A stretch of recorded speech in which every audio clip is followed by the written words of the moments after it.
हाथों में कंपन होना या बहुत सारे लोगों के हाथों में सुन्नपन आ जाना, जिस वजह से वो हाथों को मूव नहीं कर पाते, या कुछ लोग लगातार हाथों को हिलाते रहते हैं, या कुछ लोगों का फेस लगातार इस तरह से हिलता रहता है, ये एक बीमारी है। इस बीमारी को पार्किंसन डिजीज कहते हैं। आज के टाइम में जब लोगों की जिंदगी में बहुत सारी चीजें उथल पुथल मची हुई हैं, कुछ चीजें अच्छी हैं, कुछ चीजें बुरी हैं, वैसे टाइम में कुछ लोग आपके आसपास भी ऐसे होते होंगे जिनको आप देखते होंगे और देखकर आपको लगता होगा कि ओ माय गॉड, इनके साथ ऐसा क्यों है। और जो कुछ पकड़ते हैं तो उनका हाथ आप देखेंगे इस तरह से सिवर कर रहा होता है, या उनका फेशियल एक्सप्रेशन आपको बहुत डिफरेंट दिखता होगा, या उनके चलने की पोजीशन आपको बहुत डिफरेंट दिखती होगी। और कई बार हम लोग ह्यूमंस हैं, हम लोग कई बार मुड़ कर देखते हैं कि अरे ये इस तरह क्यों चल रहा है, अरे इसको ऐसा क्यों हो गया। और जो इंसान उस तकलीफ, उस दर्द, उस परेशानी से गुजर रहा है, उसके लिए एक बहुत बड़ी बात हो जाती है। तो चलिए वीडियो को फटाफट स्टार्ट करते हैं। हेलो, सलाम, नमस्ते, केम छो, मैं हूं पुनीता झा, आपकी होस्ट और दोस्त। और आज का वीडियो बहुत ही ज्यादा स्पेशल होने वाला है। मोस्टली जो देखा गया है, ये बीमारी जो है 45-50 साल के ऊपर के जो लोग होते हैं उनमें ही होती है, लेकिन आज के टाइम में अगर मैं कहूँ तो 35 और 40 साल के लोगों में भी बीमारी हो गई है। अब आते हैं कारण के बारे में कि इसके पीछे कारण क्या है। अगर देखा जाए तो साइंटिफिक कारण बहुत सारे कहे जाते हैं, लेकिन एग्जैक्ट रीजन अभी तक ना कोई साइंटिस्ट ना कोई डॉक्टर अभी तक निकाल पाया है कि एग्जैक्ट इसके कारण क्या है। हाँ, कुछ कारण जो मेंशन किए जाते हैं, उन कारणों में कहा यह जाता है कि जेनेटिक की बहुत बड़ी प्रॉब्लम होती है, जो किसी ट्रॉमा से निकले हैं, जिनकी जीवन में कुछ हादसा हुआ है, या अचानक कोई सदमा लगा है उनके जीवन में, या उनका बहुत स्मोकिंग करने की, उनको बहुत ज्यादा ड्रिंक करने की आदत है, ये एक कारण हो सकता है। या फिर ऐसा कहा जाता है कि कोई मेजर एक्सीडेंट हुआ है आपके लाइफ में। इस बीमारी में एक्चुअल में क्या होता है कि हमारा जो ब्रेन है, ब्रेन के अंदर ब्रेन के भी कंपार्टमेंट होते हैं, और आपको ये पता होगा कि तकरीबन 1.5 किलो का हमारा ये ब्रेन होता है, जिसमें 60% हिस्सा फैट का होता है।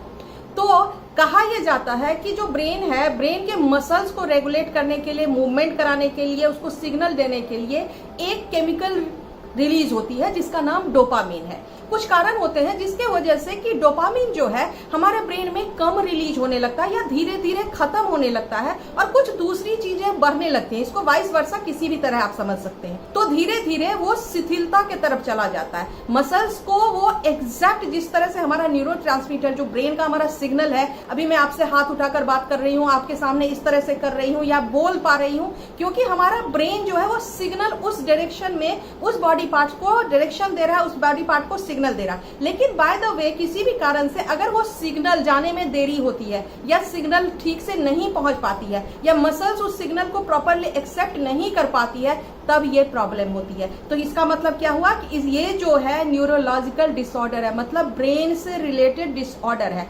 लेकिन मैं आपको बताऊं कि अगर मैं आयुर्वेद की जैसे बहुत बात करती हूँ, तो ये एक बात रोग है जिसमें कि आपके बॉडी के अंदर जो हम खाना खाते हैं, खाना खा के जो खाना पचता है, और जिनका खाना प्रॉपरली पचता नहीं है, और फैट एक्यूमुलेशन बॉडी में बहुत ज्यादा होता है, तो ब्रेन के कुछ हिस्सों में जाकर जब वो फैट जो है डिपॉजिट हो जाती है, जिस वजह से डोपामीन जो है वो प्रॉपर एक्टिवेशन मोड में नहीं रहता, प्रॉपर काम नहीं करता, और हमें ये प्रॉब्लम हो जाती है। तो इसका दोनों तरह से समझना है कि हमारे पेट से भी इसका रिश्ता है और दिमाग से भी रिश्ता है, क्योंकि पूरा बॉडी जो है वो कहीं ना कहीं एक दूसरे से सिनर्जी में ही काम करता है। तो अब सवाल ये है कि इस डोपामीन को अगर ये डीएक्टिवेट हो गया, प्रॉपर रिलीज नहीं हुआ, तो क्या करना चाहिए।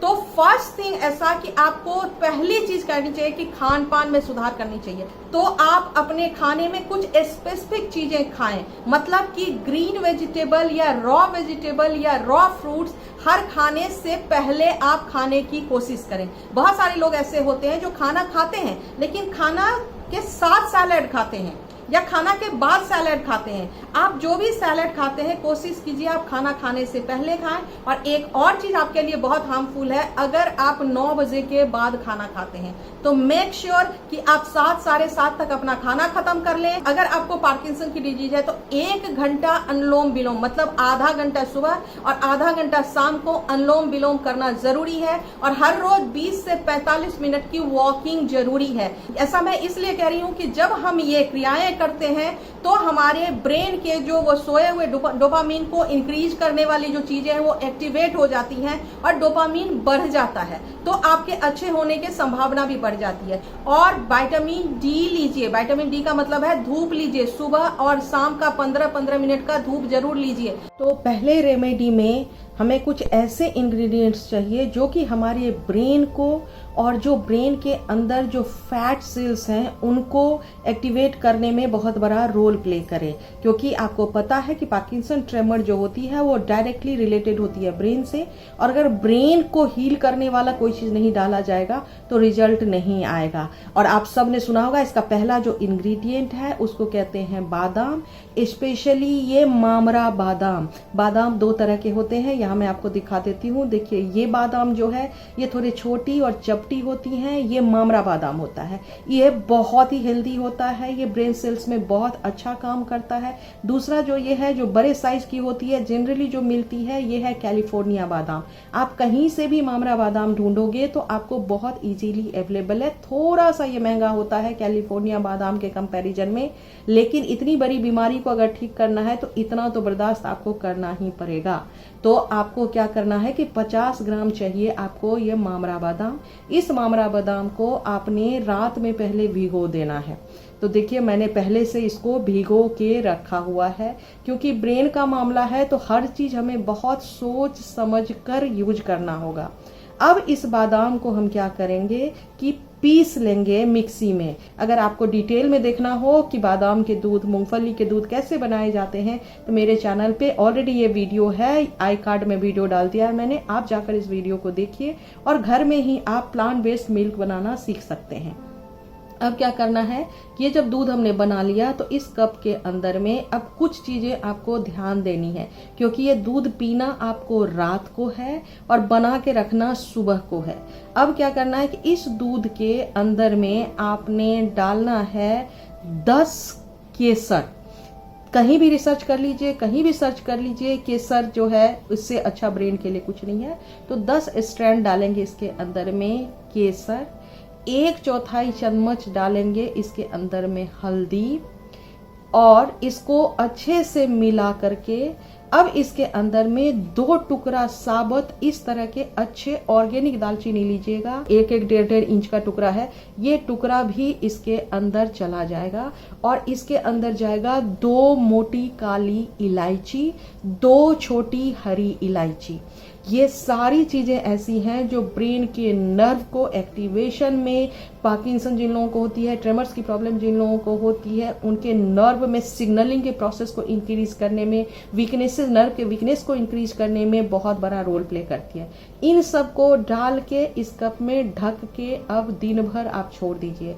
रात में खाना खाने के बाद आधा घंटा, ध्यान रखिएगा, खाना खाने के आधा घंटे के बाद अब इस दूध को बॉईल करने के लिए रख देंगे। रखना इस दूध को सब कुछ डालकर फ्रिज के अंदर रख लीजिए। अगर गर्मी है, सर्दी का मौसम है तो बाहर में भी आप इसको ढक कर रख सकते हैं। बॉईल करने के लिए रख दीजिए, चढ़ा दीजिए गैस पर, और गैस जैसे ही एक बॉईल आता है अब हम क्या करेंगे, आप देखिए ये बॉईल आ गया है, तो अब हम इसको सिम कर देंगे और सिम करके 5 मिनट छोड़ देंगे, ढक देंगे इसको। 5 मिनट के अंदर सभी चीजों का जो सत्व है वो इस दूध के अंदर आ जाएगा, बादाम के दूध के अंदर। अब हम इस दूध को पी लेंगे। लगातार 6 महीने करना है आपको। ट्रेमर्स और पार्किंसन ऐसा डिजीज नहीं है जो आसानी से जा सकता है, ठीक है।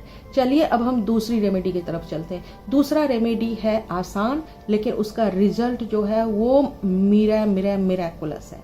इसके लिए आपको क्या करना है कि 1 चम्मच लेना है सनफ्लावर का सीड, 1 चम्मच आपको लेना है पंपकिन का सीड, 1 चम्मच आपको लेना है फ्लैक्स सीड, 1 चम्मच लेना है आपको चिया सीड और 1 चम्मच लेना है आपको तिल, ठीक है।